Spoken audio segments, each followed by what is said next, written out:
Before there was a Britney, Christina, or a Mandy, there was Debbie.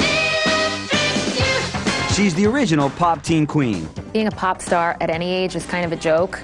I mean, who doesn't sit home and go, oh, get over yourself, you know? In the late 80s, songwriter, performer, and producer Debbie Gibson made 5 top 5 singles, 2 number ones, and 2 platinum albums by the age of 18. Yeah, there were a bunch. Then Debbie became Deborah. Now grown up, she's conquering a new world, Broadway. From the time I was 5, it was, I want to be a Broadway star. Deborah was born and raised in Long Island. The first member of her fan club was her mom. She was a very creative little devil. I was into music literally from the time I was about 2 years old. I had a ukulele, and then we got a piano when I was 4. She really loved to capture somebody and sit there and sing her little heart out.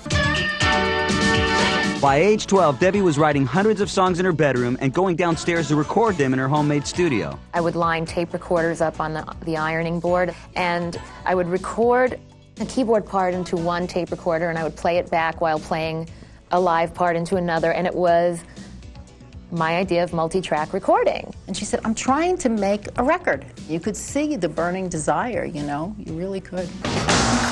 At age 15, Debbie began singing in bars and dance clubs. She was usually the youngest person there. We did teen clubs, straight clubs, and gay clubs. People had no idea how old I was. The last thing they wanted to do was have this little powder puff go up there and sing Only in My Dreams when they were busy trying to pick up girls.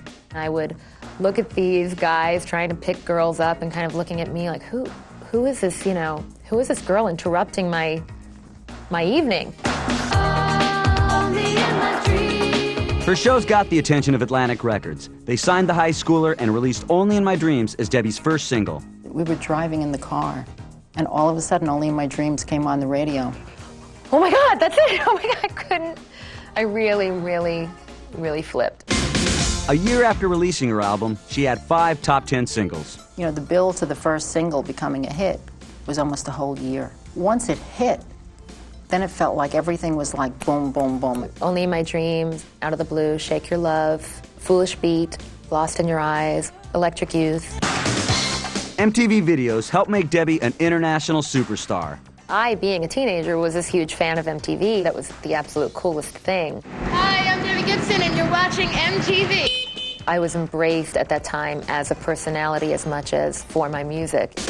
I remember going to Australia, and I had never been there, and the first time I was there was to do a sold-out tour. Well, she goes out there, and the crowd goes wild. I remember physically being dizzy from that energy that those audiences gave me when I was on stage. I just, you know, goosebumps. That really was a moment for me. At age 17, all of Debbie's wildest dreams were coming true, but the pressures of stardom became overwhelming. I had turned my life over to being a performer and being a celebrity. You could be sitting there having a hamburger and a salad, and all of a sudden there's a mob scene of kids. Could we have your autograph? The house I lived in was constantly surrounded by people constantly knocking at the door. It's a stress to the system. Unable to cope, Debbie withdrew from friends and family. I was in my bedroom and eating my meals in my bedroom.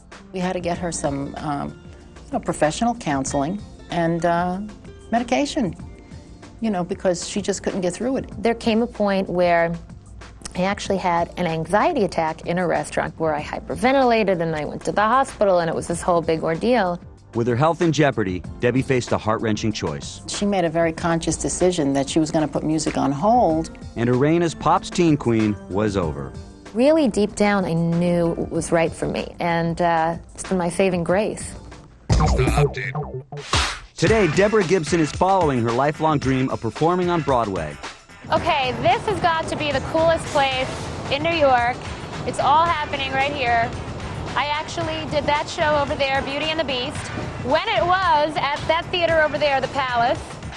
Deborah's new life began when she aced the audition for the Broadway hit Les Miserables. The creative team came and said, you know what, we want to do this with you. And I got in the car, I said to my mom, did that just happen? I mean, am I going to be on Broadway?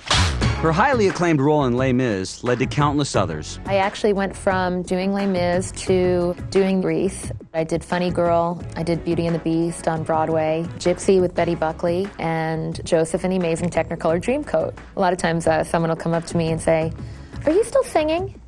I go, "Oh my God, if you only knew." Deborah's theatrical career has given her an opportunity to grow in more personal ways. She was allowed to be in one place for a given time and live a more stable life. Kind of having this weird feeling like, oh my God, I didn't warm up my voice, and then I have got to remind myself that I'm not singing tonight, so it's okay. It's taken me pretty much all of my 20s to learn what makes me happy on every level. Hey, yeah. God, it's a family show. Stop grabbing your crotch. Now with the release of her new single, What You Want, Deborah's musical career has come full circle. It's back to pop music, and so now she's jumping back in with both feet. I'm a performer. I love the camera. I think it's just a great form of expression. It's a woman's dream putting on these clothes. Oh my God. So I have a little secret for you. This isn't my real hair. That's it. It wasn't very funny, sorry. For inspiration for this video, I have, I think, the new reigning queen of video making, Britney Spears. I look at the young girls out there today, and I'm not that much older than them, but I've actually lived a lifetime more than them. It's an overwhelming thing to go through. I wonder how the kids today are going through it. You think you know where you are, but you have no idea, and you're gonna find out. I do kind of want to get them all in a room and say, I have the map, you know, listen to me.